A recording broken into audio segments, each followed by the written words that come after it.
Si vous avez plus de 20 ans aujourd'hui, vous vous en souvenez certainement. Le 15 septembre 2008, la banque d'affaires Lehman Brothers, l'une des plus grandes banques américaines, faisait faillite et plongeait le monde dans une crise économique et financière sans précédent. Aujourd'hui, en mars 2023, un faisceau d'indices nous laisse penser que la prochaine crise financière se rapproche, voire qu'elle a déjà commencé. Et comme nous allons le voir, ce sont bien les décisions qui ont été prises suite à la crise de 2008 qui nous ont amenés à la situation dans laquelle nous nous trouvons maintenant. Il y a quelques jours, la banque américaine SVB, ou Silicon Valley Bank, également appelée la banque des startups, s'est effondrée soudainement, provoquant ainsi la deuxième plus grande faillite bancaire de l'histoire des USA, avec plus de 200 milliards de dollars évaporés en moins de 48 heures. Mais comment la SVB, pourtant notée très positivement par les agences de notation jusqu'à quelques jours plus tôt, a-t-elle pu se retrouver en faillite? Est-ce qu'il s'agit d'un incident isolé ou est-ce qu'il faut craindre maintenant d'autres faillites en cascade, emportant les banques les unes après les autres comme des dominos? Et enfin, est-ce que nos comptes en banque pourraient être en danger? Pour les prochaines minutes, plongeons-nous dans les détails de ce qui pourrait être le tout début de la prochaine grande crise financière. Avant de commencer, permettez-moi de vous souhaiter la bienvenue sur la chaîne Money Files. Sur cette chaîne, je posterai régulièrement des vidéos comme celle-ci sur des sujets importants liés à l'économie, à l'argent, à la finance et à l'état du système monétaire. Si ce sont des sujets qui vous intéressent, n'hésitez pas à vous abonner et si la vidéo vous plaît, n'hésitez pas à appuyer sur le bouton j'aime pour m'aider à développer la chaîne.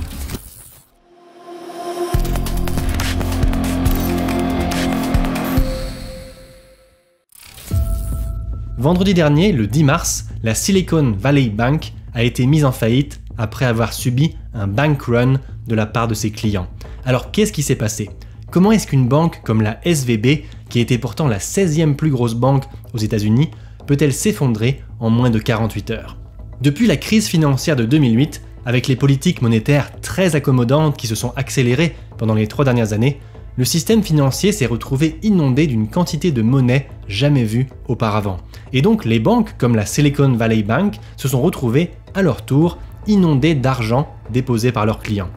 Mais le but d'une banque étant de faire du profit, la SVB n'a évidemment pas gardé toutes ses liquidités dans ses coffres. Elle a massivement investi ses liquidités dans les bons du trésor US, un investissement considéré en soi comme très peu risqué. Comme la plupart des banques, la SVB fonctionnait donc avec ce qu'on appelle des réserves fractionnaires. Elle avait moins de réserves de cash disponibles à un instant T que d'argent qu'elle devait à ses clients. Et dans un tel système, tout va bien tant que tout va bien.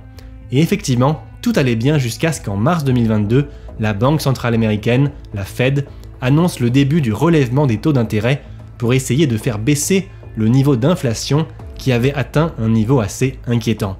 La Fed a remonté ses taux d'intérêt de 0% à presque 5% aujourd'hui de façon rapide et agressive, ce qui est venu faire baisser mécaniquement la valeur des bons du trésor détenus par la Silicon Valley Bank. Et c'est à ce moment-là qu'est apparu un risque systémique énorme pour cette banque. Si jamais tous les clients voulaient récupérer leur argent simultanément, la banque se retrouverait alors forcée de vendre ses bons du trésor à des prix bradés sans qu'elle ne soit capable malgré tout de rembourser tous ses clients.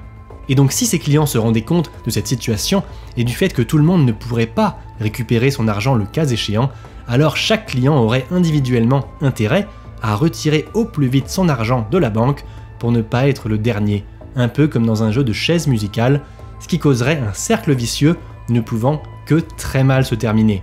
C'est ce qu'on appelle un bank run et c'est exactement ce qui s'est passé en fin de semaine dernière.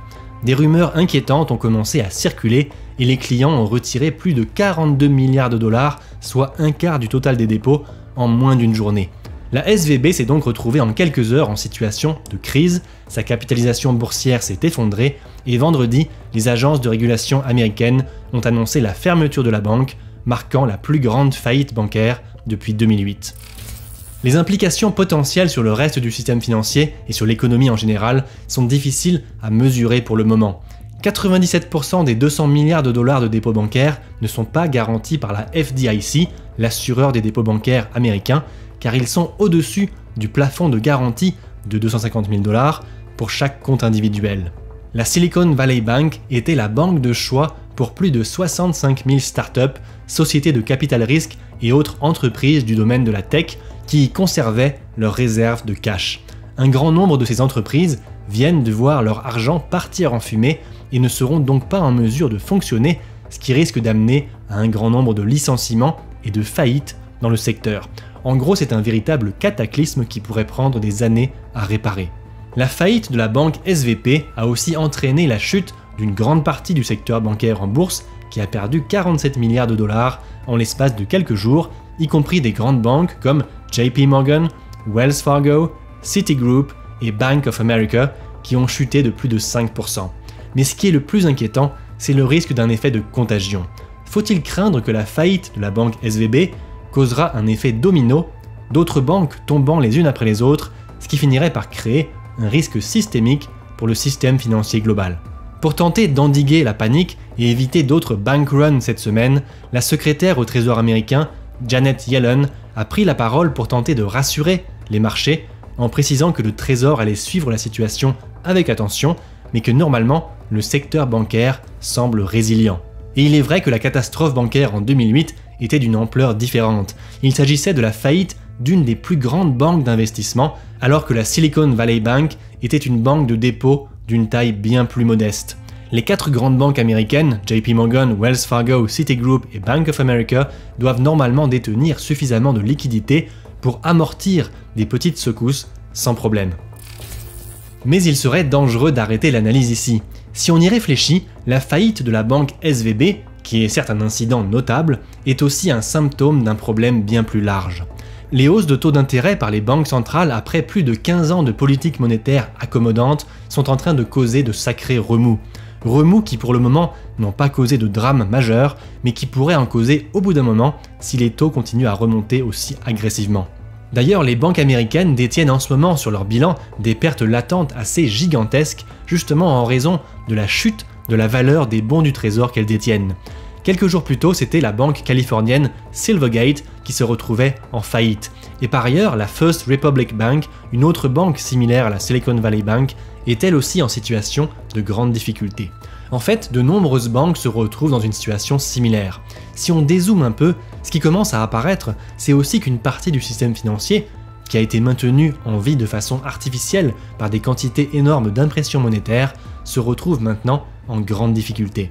Et si on fait un tour de l'autre côté de l'Atlantique, la banque d'investissement Crédit Suisse en est aussi un bon exemple, avec un cours boursier qui a été divisé par 30 depuis son plus haut de 2007 et une perte nette de plus d'1 milliard sur le dernier trimestre 2022. Sa santé financière s'est dégradée à tel point que dans les derniers mois, plus de 111 milliards de francs suisses ont été retirés de la banque par ses clients, du jamais vu, ce qui a dû encore plus empirer sa situation. Il y a quelques jours, la banque a d'ailleurs retardé la publication de son rapport officiel pour l'année 2022 après une réunion d'urgence avec les régulateurs américains. Et il y a 3 jours, le directeur de la conformité réglementaire de la banque Crédit Suisse a quitté son poste à la banque, alimentant encore plus d'inquiétudes sur son état financier. Alors qu'est-ce qu'on peut déduire de tout ce qu'on vient de voir?